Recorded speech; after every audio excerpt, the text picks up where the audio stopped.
In Africa, Ghana is one of the most expensive countries to live in. Prices of goods and services have increased sharply since the beginning of the pandemic. Hi guys. Yes, so I'm working with my friend Carol. Carol is from the Netherlands. Yes, and Sandra is behind the camera. There she is. And Pobi Mintombo. Tell them something is approaching. I have not seen any year like this year when so many good people have died. What's up everyone, welcome back to my YouTube channel. It feels good to be back. So I've been away in Ghana recently on a visit and wanted to share some of my exciting and not so exciting experiences with you all. Before I go any further, I must say that I haven't been to Ghana since 2018. December 2018 was my last visit, and I would say a lot has changed, or perhaps not much has changed in the last 4 years. And by the way, everything I shared today are my own personal experiences and nothing to do with anyone, an organization or an institution whatsoever. And in no way am I being sponsored as well. So this video will also be the first of a 3-part series of my observations of recent happenings and also my own experiences from this visit in the last couple of weeks in Ghana. I tend to think that Ghana and Ghanaians are doing quite well for themselves, considering all that's happening in the country and even elsewhere in most parts of Africa, and coupled with the sort of hardship that is rarely seen in most parts of Europe and North America. So on the positive side, the first thing that actually caught my attention straight away when I came out of the airport was the incredible amount of development projects that were going on all over. I particularly was impressed with the number of major roadworks and development that were being carried out. There was one particular roadworks at Tema barrier which has been badly needed for some years now. Now, if there is one thing Ghana as a whole needs to catch up on, it is the availability of access roads. That said, some of the major existing roads like the Tema motorway and many communal and residential roads in places I stayed and visited, that includes Michel Camp, Sekendi Takoradi in the western region, part of Cape Coast in Tema, Dawenya, the roads are in really bad shape. And I believe this accounts for the sudden love for Asian utility vehicles and sports utility vehicles, or your heavy-duty American 4x4s. Now, that in itself is not a problem, but the problem is when more and more people have to or tend to feel that they need to spend money to buy heavy-duty cars just to be able to drive on some of these inhospitable and very badly shaped roads. The next thing that I found quite interesting and also was extremely impressed about is the fact that a lot of Ghanaians in Ghana are beginning to take their own health and general health care quite seriously. This has been an upward trend even as far back as 2018 when I last visited. The choice and array of healthy foods in most shops that I visited as well was quite impressive. In the local shops, I would find essentials that I would normally find in Tesco's or Sainsbury's, Asda or Morrison here in the United Kingdom. Food in Ghana, wow, I was blown, and I am always blown to bits every time I'm in Ghana. The reason being that there is a lot of organic food in Ghana, there is a lot of freshly produced farm stocked foods, freshly produced animal products from a lot of the farming areas in Ghana. Now, for a developing country, I tend to think that this is really a good thing. When I think of all the tropical fruits such as papaya or pawpaw, coconut, mango and avocado that's in abundance in Ghana, and I do find it quite pricey, some of these quite pricey here in Europe.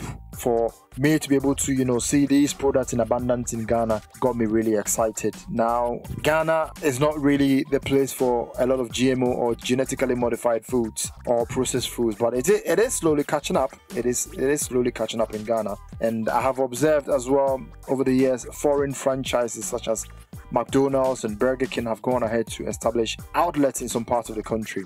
I personally never for once visited any of these places myself, but I've come to notice that it's quite the trend now for a lot of people in Ghana that would eat and dine out of such places. On the negative side of things, the first thing I will talk about is the cost of living. Now, things generally are hard for starters in most part of the world.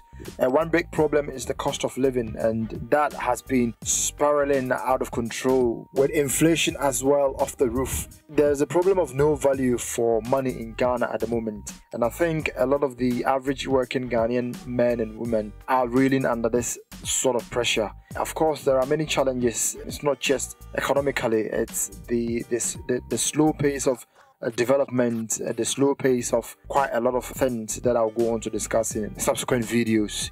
I know recent happenings such as COVID-19 pandemic, the Russian-Ukraine war, which has been blatantly blamed for a lot of things that has been happening in Ghana, has played its toll. But I would want to say and reason that the biggest challenge for Ghana and Ghanaians is the lack of manufacturing base across the Ghanaian economy, and as well as the instability of the Ghanaian currency, which is the cedi, against major economic currencies such as the dollar, the pound sterling.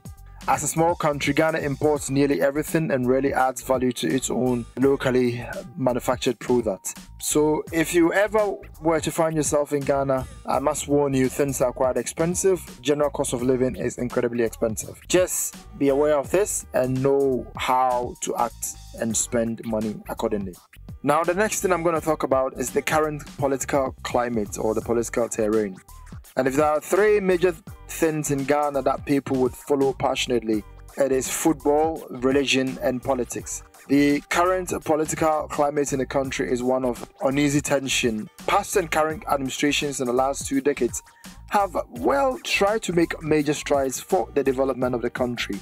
However, like many African countries, Ghana has been slow to catch up on major infrastructural development, especially when you compare similar developments of some of its Asian counterparts in the last 20-odd years.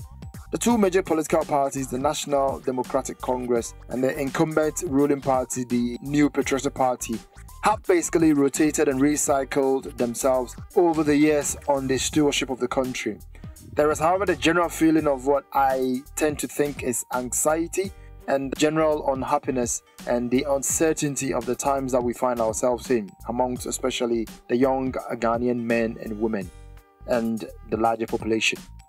So the last thing I'm going to talk about is the indiscipline on Ghanaian roads. A lot of drivers and things I have seen from quite a lot of driving in the country itself, from most part of Accra where I operated from and all the way to Tema through to Cape Coast in the central region and then onwards to Sekeni Takrady in the western region. I tend to find it a bit worrying that I see a lot of drivers who will not use seat belts or are adamant about using seat belts.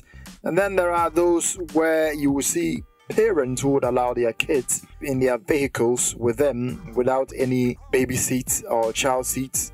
And then also drivers who would normally drive in the middle of the night with their high beams on coming from the opposite direction. This I find quite disturbingly worrying for the mere fact that it causes a lot of blinding and dazzling in the middle of the night for other road users, and the fact that there's also not enough street lights to now.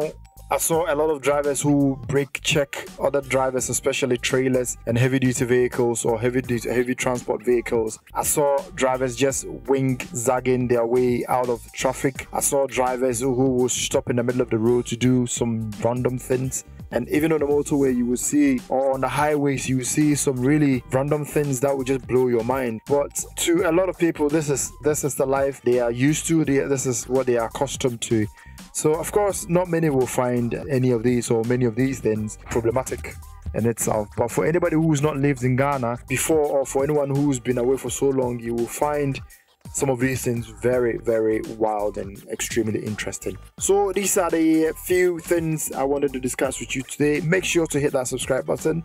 I'm going to come your way again with the second part of this 3 series of my observations of Ghana in the last couple of weeks when I visited. Until I see you again, goodbye for now.